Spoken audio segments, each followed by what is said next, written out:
Welcome back to the Madicles podcast, in which we discuss about disease prevention, health, and what humanity is through the lens of doctors working in various fields within medicine. The aim of this podcast is to provide practical information and tools for everyone on how to avoid diseases and conditions through the act of prevention, which is what medicine is all about, not just the healing process. Meanwhile, exploring insights into the views of doctors in various fields and how they believe they are changing their slice of the world. We are grateful to have with us on this podcast Dr. Gosios, who is a specialized cardiologist and is also the very first cardiologist to be on our podcast.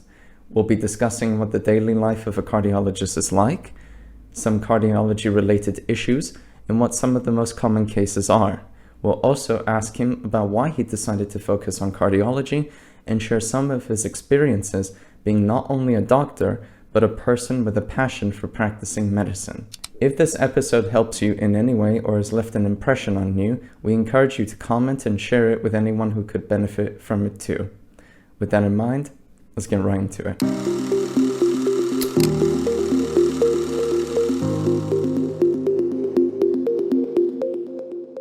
Thank you for being on with us. In your own words, who are you and what problems do you aim to solve?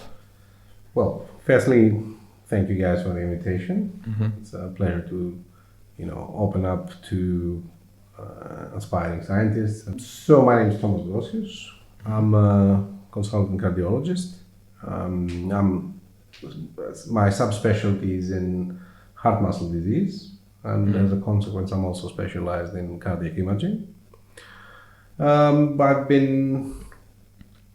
trained here in Greece, actually.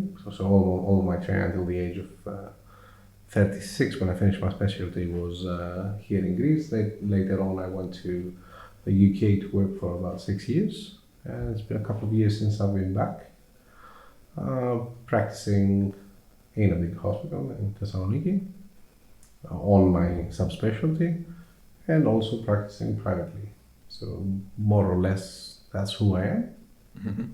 I do like to delve into research as well. Mm. And I was very happy to see that, coming back, I had all the opportunities to do that. Mm. So both clinical and, to a certain extent, academic. Mm. How would you describe yourself to someone who you first met?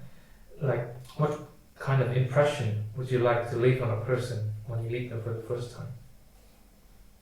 I think that's different when you think of someone as a person or as a professional.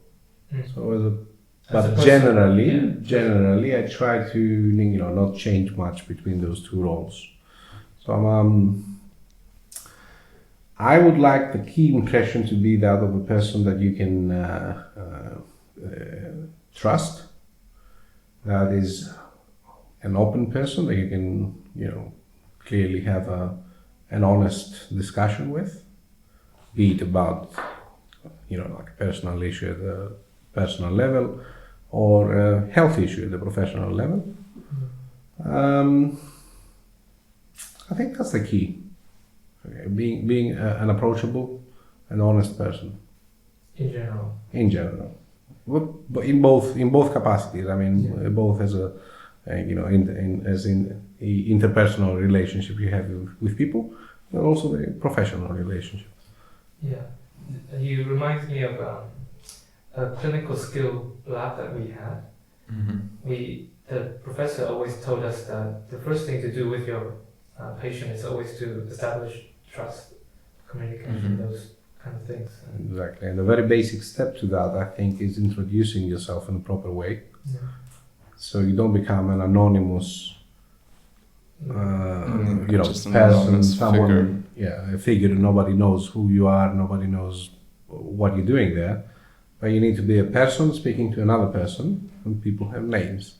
So the first thing is to state your name, and usually do that with a smile as well.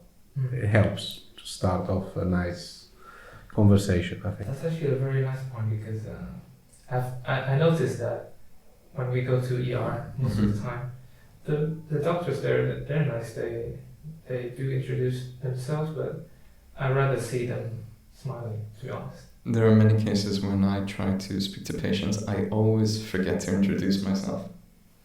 That's always the thing. I always ask their name, but I forget that I haven't even said my name to them. I think in order to establish a good communication with other people, you have to be a communicative person. Mm-hmm. Okay, so try to be pleasant, but not inappropriately pleasant, because in medicine we deal with, sad events as well. So you need to fit your behavior to the overall circumstances, but at least not be the person that is aggravating people. We see that a lot sometimes. People have their problems. They are a bit angry when they come to the emergency room, and you may aggravate them even more by being rude or abrupt to them. So at the medical level, at least, try to open up a discussion and let them know you're available to listen to them. And things will untangle themselves slowly through that discussion. But medicine especially, you're dealing with people. You have to be good with people. And I mean good, for their own good, but also good with dealing with people, good with relationships, good with communication, open-minded, open, honest, understanding, patient.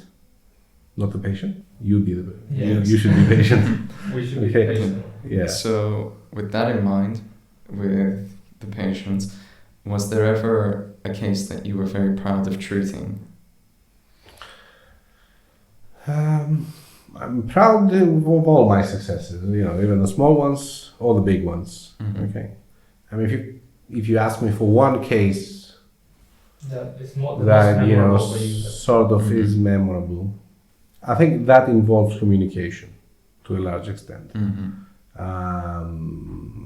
We in cardiology, we sometimes, when we feel that someone is at high risk of dying suddenly because of heart rhythm problems, we offer them a device. It's called a defibrillator. That's a completely novel concept to someone who's never heard of, metal leads going into their heart, something giving them a shock at some point to revive them and all that. That's kind of a shocking news to them. Yes. So I remember that gentleman, for example, he was coming to the outpatient clinic. He was always offered a device, but nobody explained to him why he was offered that. And nobody told him that it would be a normal life other than that. So we are very good at giving advice, but not explaining why we give that advice. What's the purpose of our plan for the patient? And the other thing is that we are used to doing things in medicine that our colleagues are used to, our books advise them, but all other people are not doctors. Okay? Yes. So when something is shocking to them, something is new to them, sometimes the best course of action is to show them that there are other people living with problems like that. And there are other people that have followed that advice, and to tell them that their life has been good since then, normal. So I came into contact with another patient, a patient advocate actually, that was available exactly for this purpose, to give the patient's perspective. So they discussed. Okay. He figured out that it's not a bad plan, essentially, and it will not affect his life so much. And I was very proud because he eventually agreed to proceed with that. So I think that from all the cases that I've dealt with, using my communicational skills, using the giving the patient a better idea of what to expect, is something I'm proud of, and I generally do apply that to all patients. Okay, you need to communicate well with patients and fit your explanations to each individual patient's needs. Yeah. Okay. You will not always be successful, but in most cases you should try. Was there ever a case that the patient is so stubborn and no matter what you explain, they wouldn't listen, and how would you convince them in that case? Well, first of all, you don't have to convince anyone. Okay, a doctor offers an option. What we fail to do sometimes is to, again, as I said earlier, to explain exactly what benefits we're expecting, and also explain what risks are related to any decision you make. So in medicine, there's no risk-free action. Whatever you do comes with a risk. But you should be capable of explaining that when someone's making a decision, the benefits from that decision largely outweigh the risk, or to a certain extent outweigh the risk. So that balance needs to be something you need to be very clear.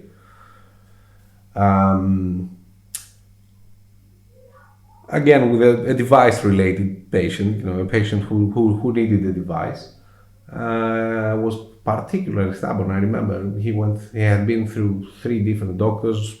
Everyone agreed you need to have a device like that. But nobody gave him the actual explanation of why he needs that device. Because he felt good. Yeah. Especially if you're feeling good, that's very difficult to convince someone that they need to do something to minimize a future risk. Okay. So we went through all his tests one by one, and I told him that's a factor that weighs into your risk, and that's another factor. And when he saw all these factors together, pertaining a much higher risk than he thought he had, he eventually was convinced. So sometimes the patient is not stubborn, but you're not explaining things good enough. You're not giving him all the details, because we as doctors sometimes feel that the patients can process all these details. So you need to fit your explanations to the patient's background and make him understand, give him the means to understand his problem. So let's not always say that people are stubborn.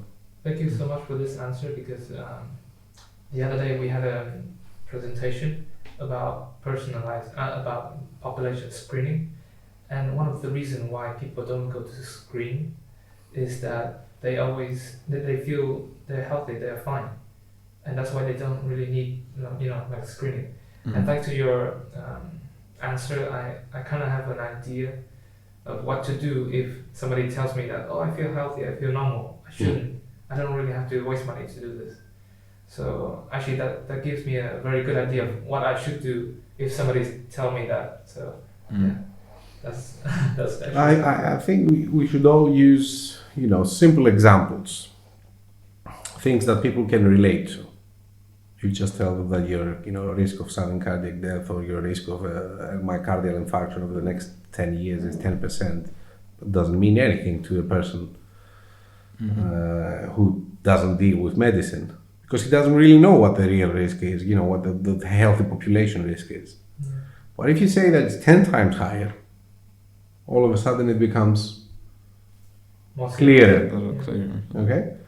The other thing you can, I use, for example, a lot of patients come for screening, and you recognize the risk factors for coronary artery disease, which is the most frequent cardiovascular disease. And you ask them to control their blood pressure, to lower their lipid levels, control their diabetes if they're diabetic, stop smoking. And they say, I feel fine. Why should they do that? How can you give someone the notion of reduced risk? Because when I have a headache and I take a pill and the headache goes away, okay, I see the benefit. But when I take a pill that reduces some theoretical future risk, or if I fix my diet or stop smoking, how do I recognize the benefit? I feel fine. I was always fine. So you need to find smart examples. Like, let's say, if you had a 1% chance of winning the lottery and I did that, I increased that to 10%, would you take that? That's my example. Yeah. Okay, you can get a lot of different examples from different doctors. Sometimes it works. Not always, but sometimes it does. I like that. It's an idea that I can use. Anyway, so in general, we all know that lifestyle factors play a big role in general health. Things like sleep, like nutrition or diet or exercise. What is the factor that you think is the most crucial that can make or break the heart? I don't think you can say that there's one factor. I think it's an overall lifestyle.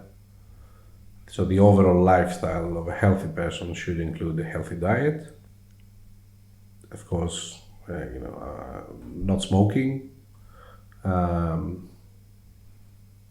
just a regular check of your blood pressure, diabetic status, etc. So these are all the what we call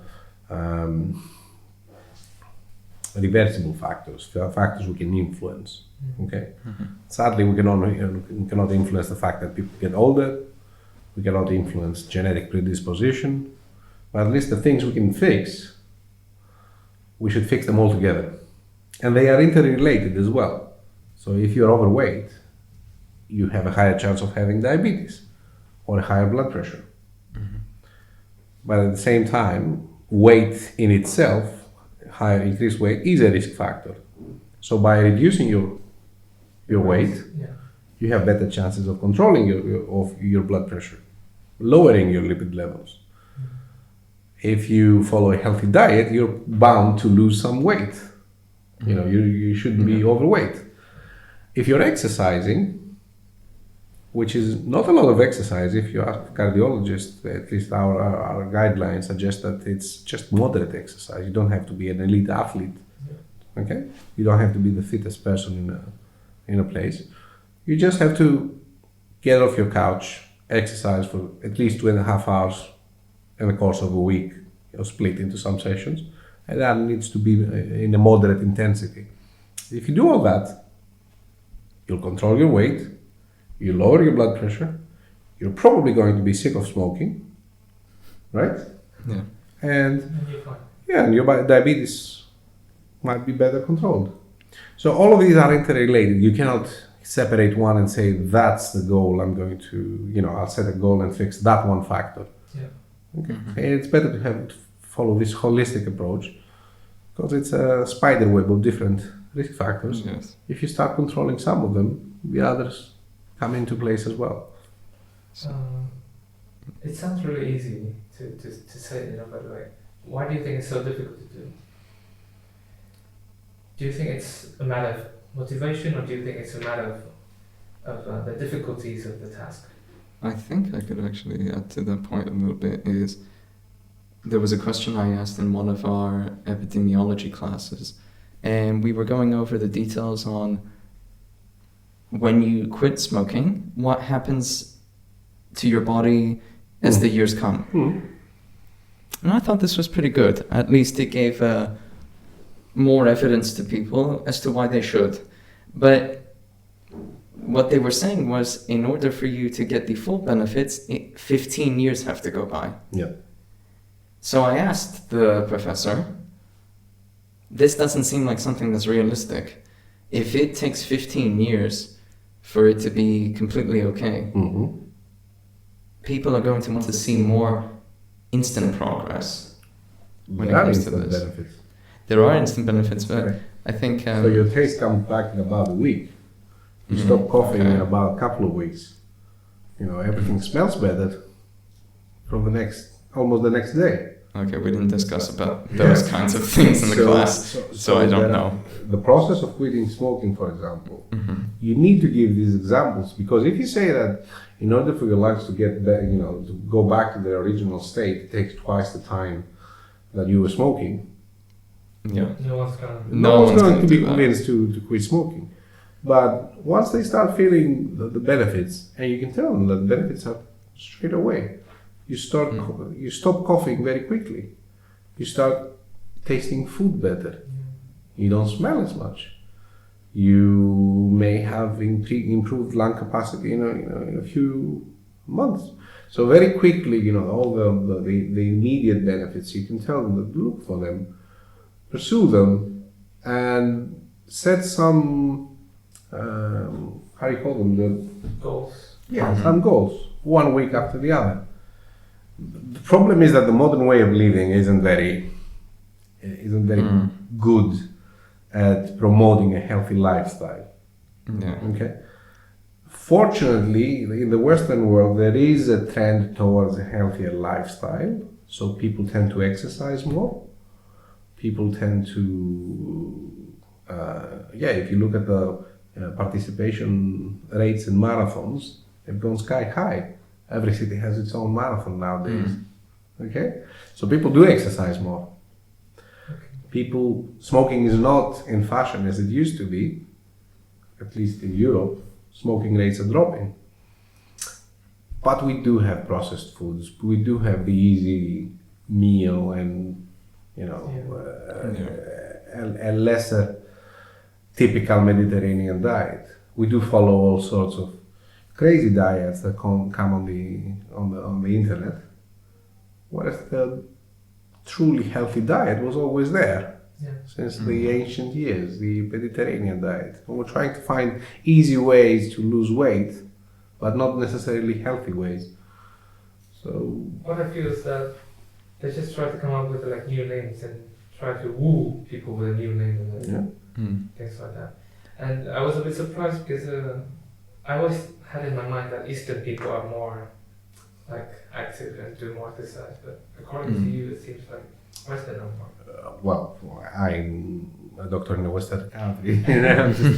What I'm saying is that if you look at by the Western world, I mean US and Europe and all that, which is where most of the data comes from. There is a trend towards, reduced rates of obesity, increased rates of exercise. The trend is there. Okay.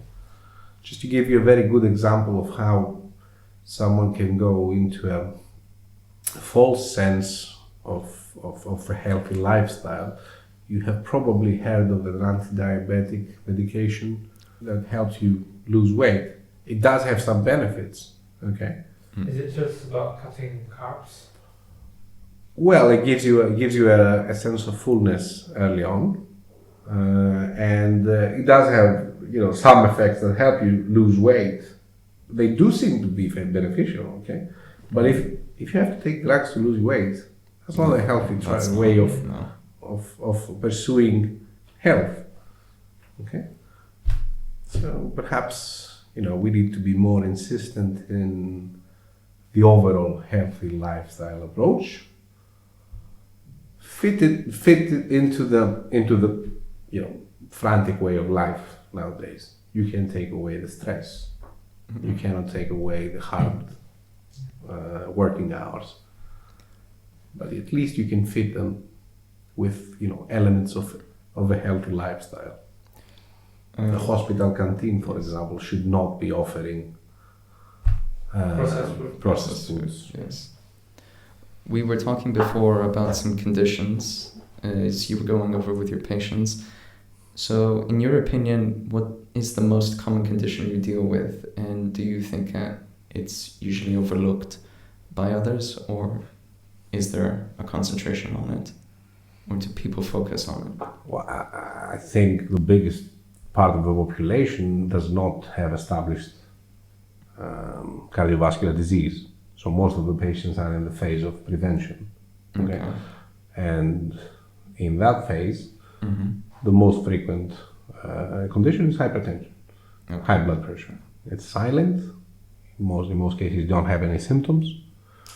You just have to check sometimes, and if you see that the blood pressure is consistently high when you are calm, not in pain, not stressed or anything, and it's very, very frequently overlooked.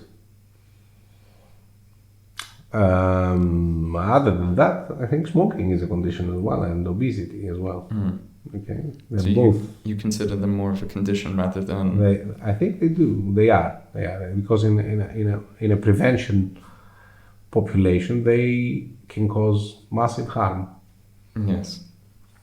Is there ever, let's say, a way that we can definitely prevent hypertension? Well, in most cases, what we have is idiopathic hypertension. We just don't know why it's there. That's the term we use in we don't know. Okay. Well, to a certain extent, we do know. Okay. So an unhealthy diet with high salt levels is a cause. Obesity in itself is a cause. Smoking, high alcohol consumption, all these are factors weighing into someone having their blood pressure increased. Well, sadly, there are other things that come into play as well. The fact that as we grow older, our blood vessels tend to become stiffer. Okay, so obviously, at a certain point, the biggest part of the population will have some degree of high blood pressure. That's what medical treatment and early recognition and medical treatment come into play. Yes. Okay, so we won't get rid of hypertension. There are some genetic causes for hypertension which could be treated, especially in the context of what we call precision medicine. But other than that, I think at the population level, adopting a healthier lifestyle, moving forward to healthier diets, more active population, ideally lesser stressed population, that could at least reduce the rates of hypertension. But get rid of it, I don't think it's possible. We all are bound to age. There were times where I thought I did, but I had recently started measuring my blood pressure a lot more, and it's been pretty okay. There were some cases where I had hypotension for quite a while. Well, you're young and healthy. Yeah, and so I that's good. think you had an athletic background as well, right? Yes. So exercise that does tend to reduce your blood pressure. When you're young, you're probably not. You shouldn't have high blood pressure. Yeah. When you're young and you have high blood pressure, then there are some specific cases where we have secondary hypertension, and that's explainable and to a large extent treatable. So as you learn in your lessons, secondary hypertension is not idiopathic. You may have adrenal mass, for example, that produces hormones. You may have renal artery stenosis. You may have a genetic cause for that. So you shouldn't be 20 years old and have high blood pressure. The renal artery stenosis that you said, does that have to do with angiotensin?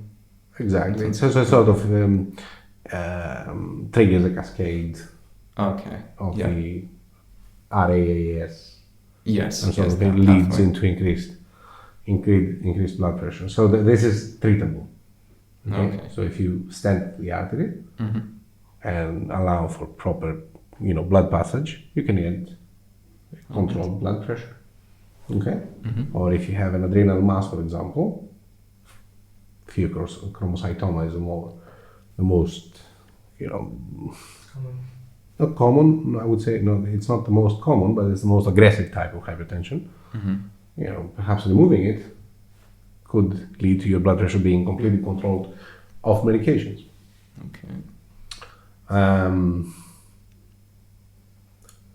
Now, there is a proper way of measuring your blood pressure. Okay, you should know that. So you shouldn't measure your blood pressure when you're stressed. Yes. You shouldn't measure your blood pressure once you've argued with someone. You shouldn't measure your blood pressure when you're in pain. You should measure your blood pressure straight after coming from a run. Yes. Because under these circumstances, your blood pressure should increase. Okay? So we do exercise tests in cardiology, for example, and the lack of an increase of blood pressure with an increasing workload is not a good thing. Okay? It should go up. And that's a problem many people have. They always measure the blood pressure when they are feeling unwell. And it's a chicken and egg situation there. You don't know whether the blood pressure is high because of stress or the blood pressure is causing the discomfort. So with that in mind, since we're talking about measuring your blood pressure, and let's say I have a heart condition, and other than measuring my blood pressure, what other things could I do to monitor myself? Once you reach a certain age, you should, visit the doctor for a checkup, as they call it. Okay. And that checkup involves looking for any heart problems that you might have not detected. Let's say a valve problem, a heart muscle problem, or of course coronary artery disease. People may have an infarct or not realize that they have narrowed vessels until they have a structured discussion with a specialist. So people sometimes don't realize that they have symptoms until they are, sat down and have a proper discussion with a specialist who will look specifically for these symptoms. And then you have to have some tests. And the tests involve looking for the risk factors and looking for pre-existing heart problems that might go unnoticed. For example, heart muscle disease, you might not know you've got it until you have an ECG and an echocardiogram, for example. Okay. So, the key factor here is to be aware that there are risk factors and sort of go out and look for them. But you don't have to go crazy about it. Okay. Yeah. Because, you don't have to do that when you're 20 unless you know that there's something going on. But when you reach a certain age where these risk factors start arising, over the age of 40 usually, go ahead, have a check. You were talking about that when you go to these checkup, the specialist will look for signs and symptoms. That provokes a question in me, is that for the sake of the listeners, what are some signs or symptoms that you need to immediately go to check some kind of, let's say, very emergent situation that relates to the heart? What are some signs and symptoms that when you see it, you have to go? Let's say to ER immediately. First of all, there's pain. Chest pain. Once you've got chest pain, if it's severe, if it doesn't go away, if it is not related to, let's say, you exercise and you have a muscle ache, you don't need to go to the doctor for that. If you can recognize a muscle ache, chest pain, cardiac chest pain is not always very typical. But if you got the typical chest pain that radiates to your back, to your neck, if you are not feeling well, you are clammy, you are sweaty, it comes with other symptoms, well, you should have it checked out very quickly. Okay? If you faint, and if you faint without having any warning signs, if you faint without the circumstances that usually make you faint, like the sight of blood or a horror movie or whatever, if you've got a fast heart rate all of a sudden, won't let go, won't stop, these are all things to get checked very quickly. Okay? And of course, if you're not supposed to be breathless at doing a thing that usually doesn't make you breathless, if you all of a sudden you start becoming breathless and something's changed, go have a look at it. These are the symptoms. The signs are usually if you're clammy, as I said, if you've got swollen legs, swollen ankles, if you've got, dilated veins, if you've got things that remind you more of heart failure, I would say. Okay?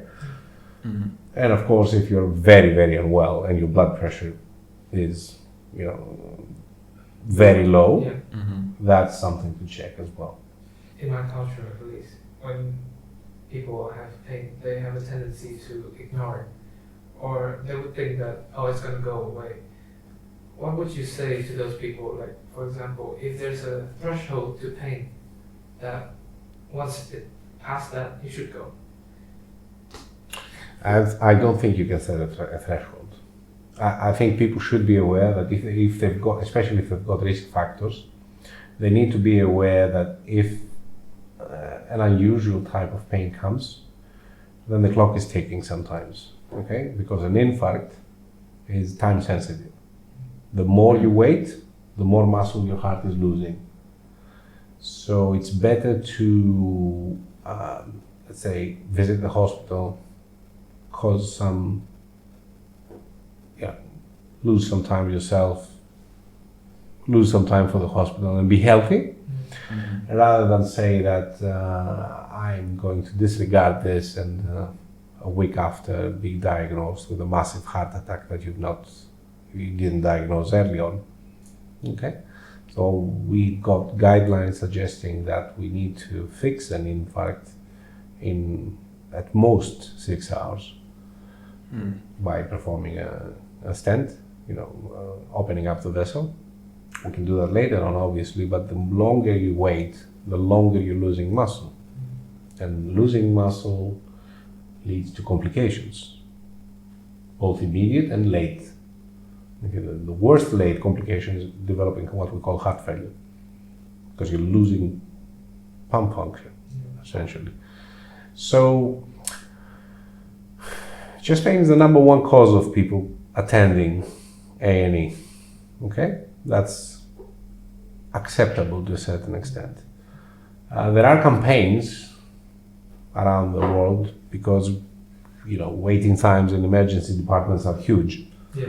So we as a medical community try to give a sense of what pain needs to be taken seriously and what pain needs to be disregarded.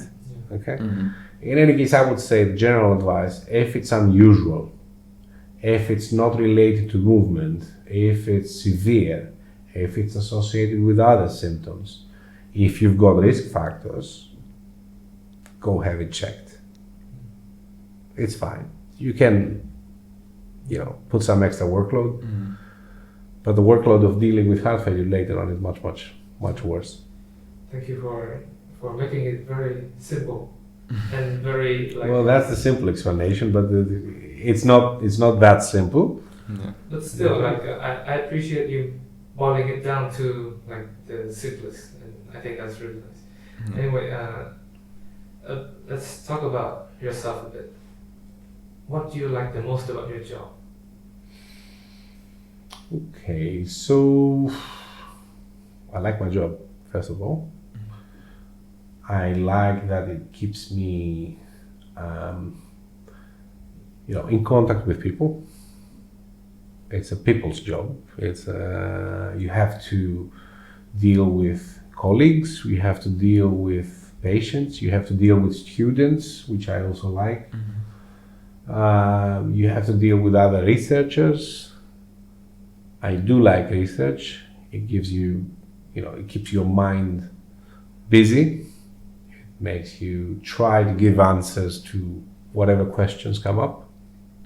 Okay.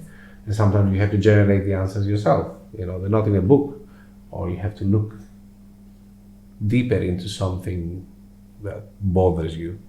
So that's the research part.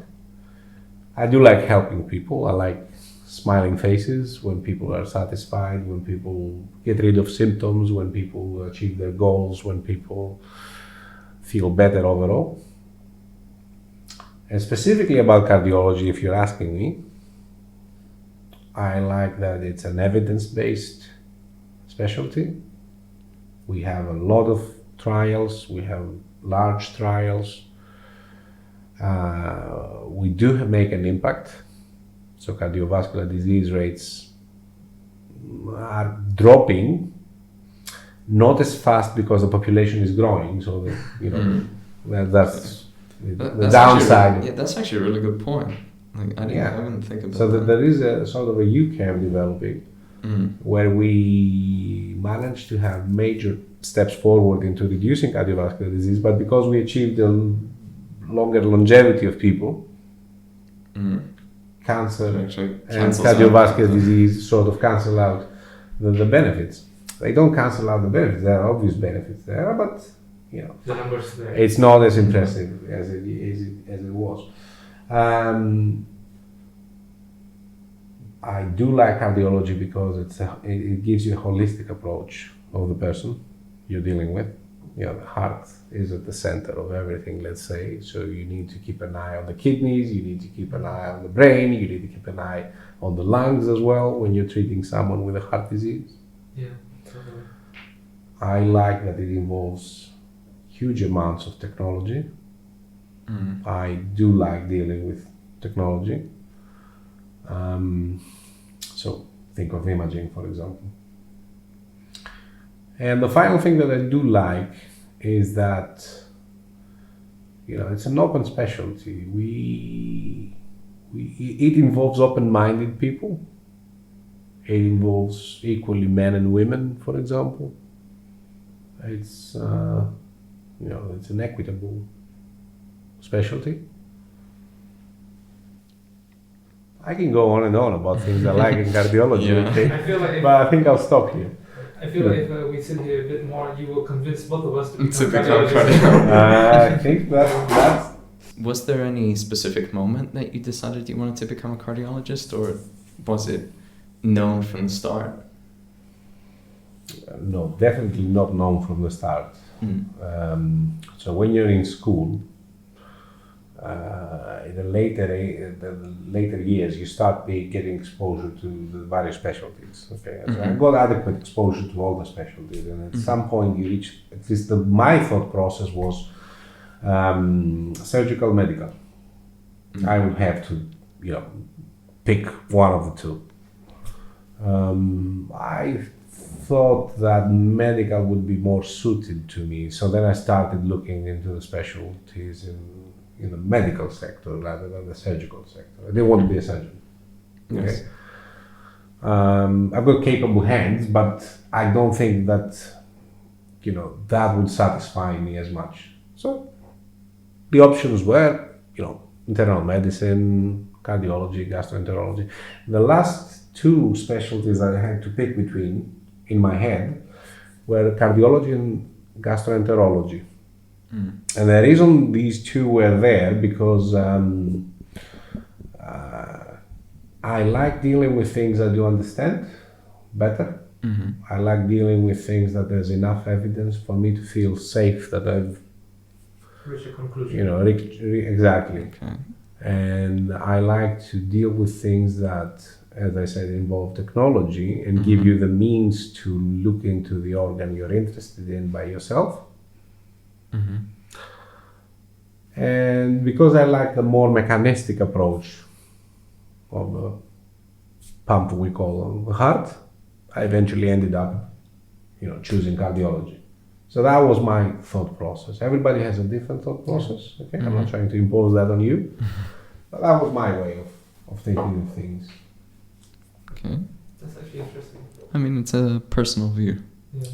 Like that Yeah, for you don't have to take it for granted. No. That's my approach. Everyone has their own different approach and everything. You just have to, stick to your decision.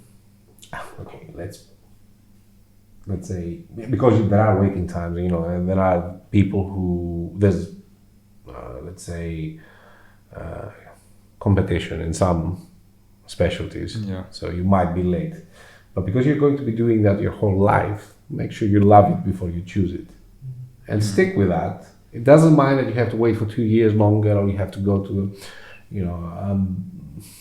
start off from a worse hospital, move town. Don't think of the practicalities when you're 28, because you live with this decision when you're 58, maybe 68. Okay, so for a couple of discomforts in the beginning, don't let that influence your whole career. That's really good advice, I think. Anyway, out of curiosity, so we know that for cardiologists, you work very long, stressful hours. What is the most common diseases that you see among cardiologists? Like, for example, your cardiologist friend, what do they all have? Well, I think all doctors have what we call burnout, which is, it is a disease. It manifests in many ways. Other than that, thankfully, my colleagues are all healthy. Well, that's a good thing. Yeah, that's a good thing. Yeah.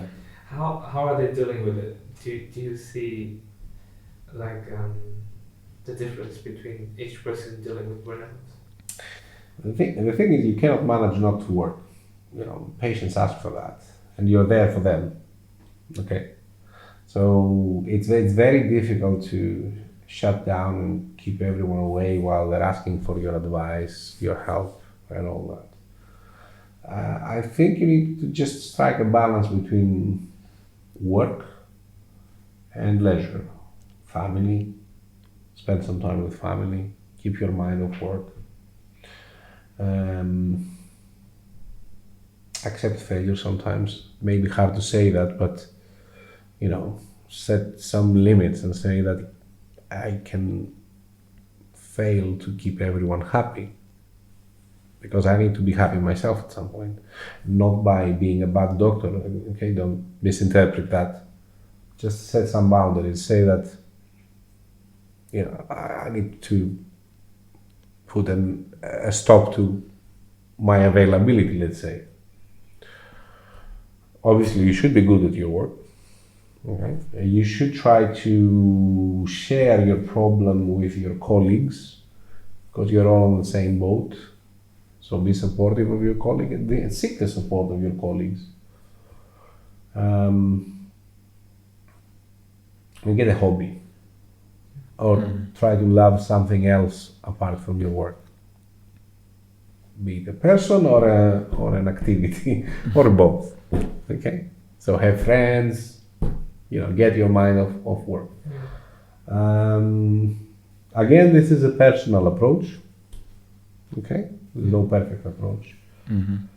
So everything, but I think it's in agreement with what specialists on the matter also say, because we've all looked into, how can we deal with a massive amount of work and responsibility we have.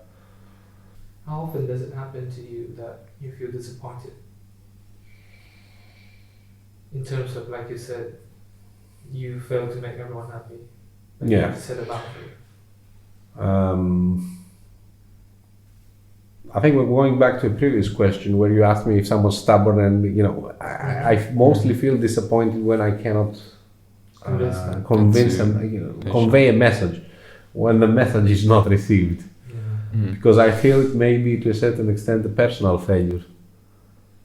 People may get angry and say, "Oh, the patient doesn't understand me," but because I have this perception of this being my responsibility to convey the message, if I don't manage to pass the message, I may get a bit frustrated with the patient, but I'm also disappointed with myself.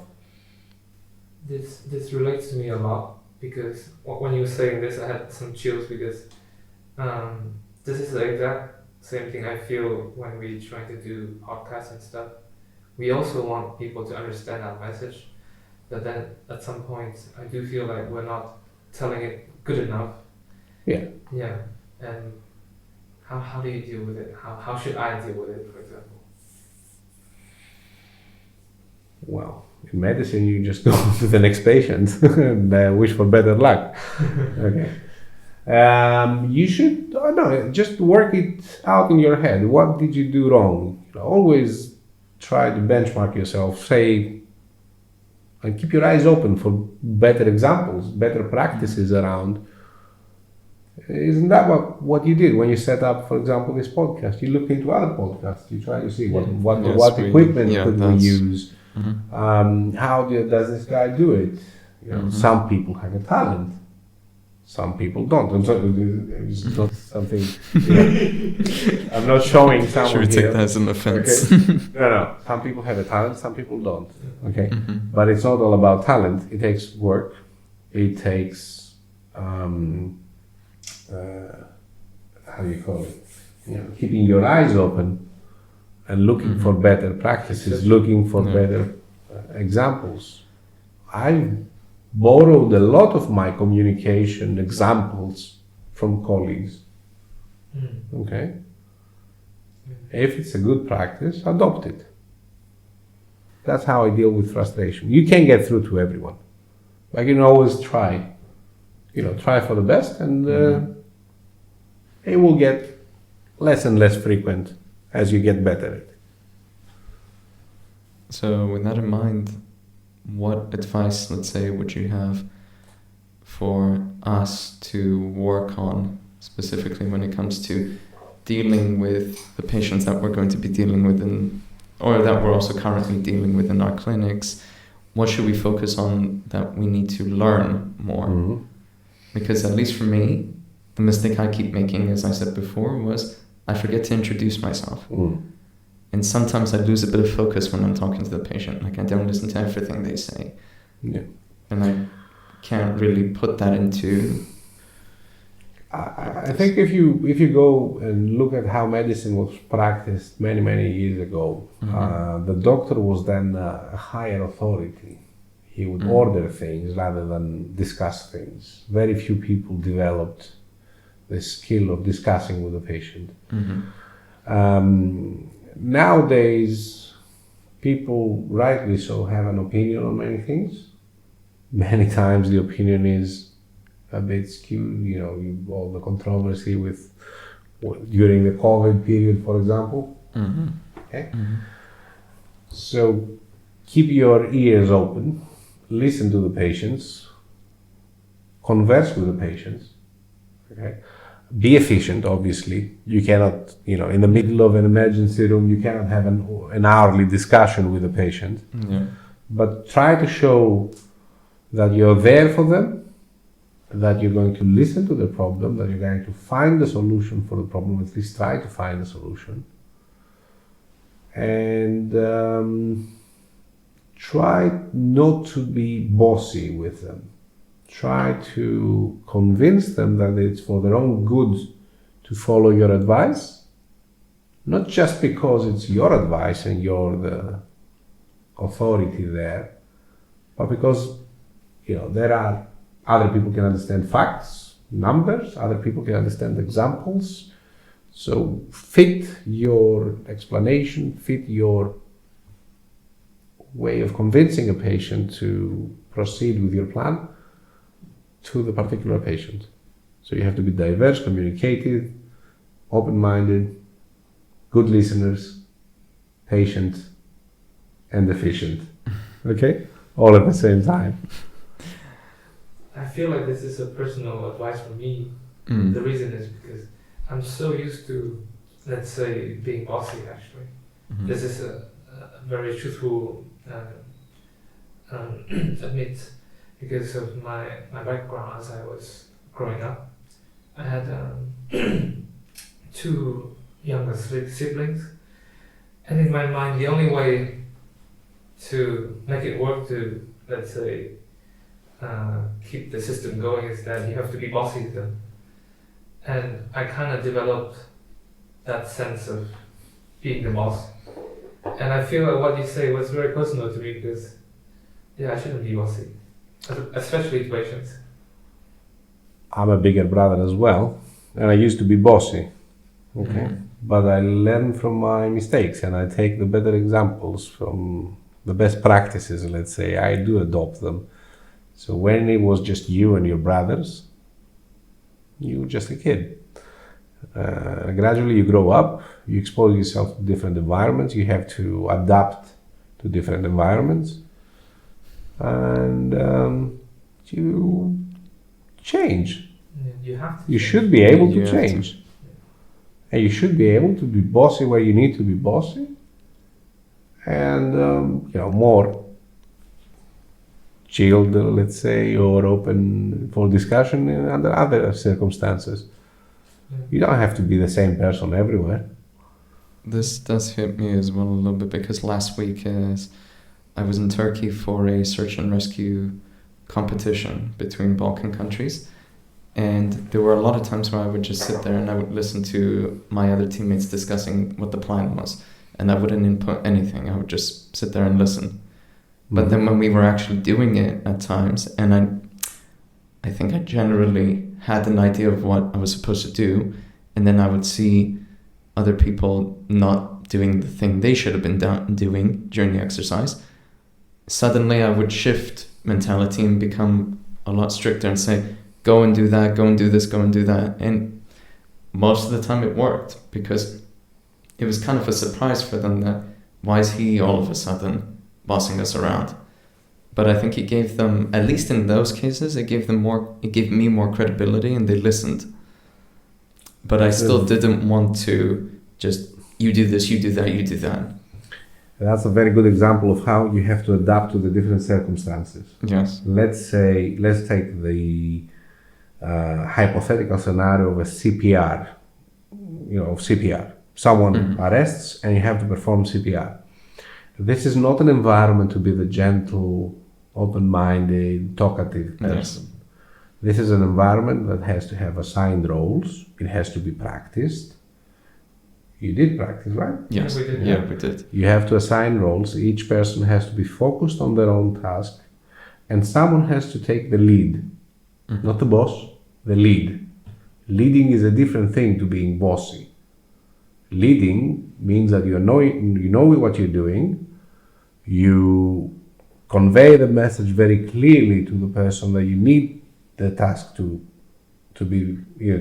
perform the task. Okay. And you have to be strict, obviously. A leader has to be strict. You don't have to be, you're not bossing around someone who should be, every minute perform a task and has to be precise with what he's doing. You're just leading a team. So sometimes you have to be bossy. Sometimes you have to be chill. Exactly. So I can be bossy under circumstances like that, because all chaos will break loose if you let it evolve in a gentle discussion. This is an urgent thing, and it's the actual guidelines that say each person has an assigned role. Someone is the lead and they have to do a specific task. Lead the others to perform their own tasks efficiently, quickly, as resuscitation has to take place. So you need to be diverse. You need to be able to convey leadership and how they, at the same time, under different circumstances, have to be open for more human, let's say. Well, I think that was a pretty good way to end this off, because we've been talking for quite a while now. Well, it's been a pleasure talking with you guys. Honestly, it's been quite an eye-opener with what you've said, and especially from a cardiologist point of view, because we did one with an OBGYN fertility expert. And now, with you being our first cardiologist, we're very grateful for that. And I'm really happy that so many of the things you said really relates to me, and I feel like that's kind of like a personal advice. I think, first of all, thank you for having me.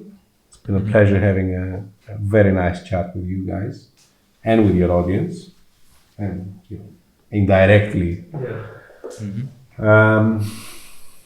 The thing is, I don't consider myself the perfect person for advice.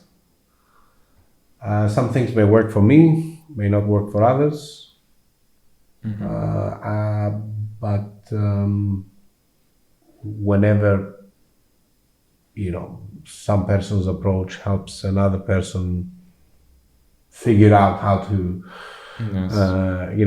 reach a solution to an issue, I think it's always good. I think that's the key benefit from your podcast: exposure to different specialties, different mindsets, different people. And let's not forget we're people as well. Okay. And I wish you the best of luck to the Thank you. Thank you very much. Rest of the podcast. Thank you. And this is